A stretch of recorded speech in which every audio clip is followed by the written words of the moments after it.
Oman থেকে আসা সাম্প্রতিক আপডেট অনুযায়ী 2026 সালের 1 জুন থেকে নির্দিষ্ট কিছু পেশার কর্মীদের জন্য প্রফেশনাল প্র্যাকটিস লাইসেন্স বাধ্যতামূলক করা হয়েছে। এই নিয়মটি মূলত ওমানের শ্রম আইন 2026, ওমান লেবার ল 2026 এর অংশ হিসেবে পেশাদার দক্ষতা নিশ্চিত করার জন্য আনা হয়েছে। নিচে গুরুত্বপূর্ণ তথ্যগুলো তুলে ধরা হলো। লাইসেন্স ছাড়া ভিসা কি আসলেই বন্ধ? হ্যাঁ, তবে এটি সব পেশার জন্য নয়। ওমান সরকারের ঘোষণা অনুযায়ী জুনের 1, 2026 পর থেকে নির্দিষ্ট কারিগরি ও পেশাদার পদে কাজ করার জন্য বৈধ লাইসেন্স না থাকলে নতুন ভিসা ইস্যু বা পুরাতন ভিসা রিনিউ করা যাবে না। 2. কোন পেশার লোকদের জন্য এই লাইসেন্স বাধ্যতামূলক?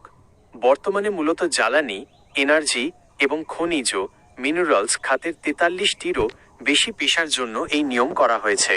এর মধ্যে উল্লেখযোগ্য হল টেকনিশিয়ান, ইলেকট্রিক্যাল, মেকানিক্যাল এবং fitting technician, operator, crane operator, forklift operator, অন্যান্য ওয়েল্ডার, এইচএসই অ্যাডভাইজার এবং রাজমিস্ত্রি বা রক্ষণাবেক্ষণ কর্মী।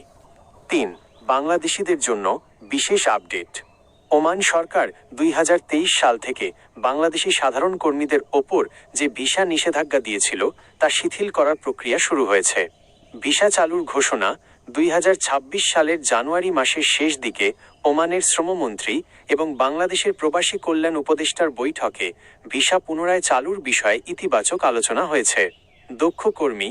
এখন থেকে ওমান মূলত দক্ষ, স্কিল্ড কর্মী যেমন ডাক্তার, ইঞ্জিনিয়ার, নার্স এবং কারিগরি জ্ঞানসম্পন্ন কর্মীদের অগ্রাধিকার দেবে।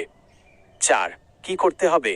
আপনি যদি বর্তমানে ওমানে এই পেশাগুলোতে কর্মরত থাকেন বা নতুন করে যাওয়ার পরিকল্পনা করেন, লাইসেন্স সংগ্রহ ওমান এনার্জি সোসাইটি, ওপাল বা সংশ্লিষ্ট সেক্টর স্কিল ইউনিট থেকে আপনার কাজের দক্ষতা সনদ বা লাইসেন্স সংগ্রহ করতে হবে। ডেডলাইন 1 জুন 2026 আগেই এই প্রক্রিয়া সম্পন্ন করুন, না হলে কর্মক্ষেত্রে আইনি জটিলতা বা ভিসা রিনিউ করতে সমস্যা হতে পারে। পরবর্তী পদক্ষেপ। আপনি কি আপনার নির্দিষ্ট পেশার জন্য লাইসেন্স পাওয়ার প্রক্রিয়া বা প্রয়োজনীয় কাগজপত্র সম্পর্কে জানতে চান?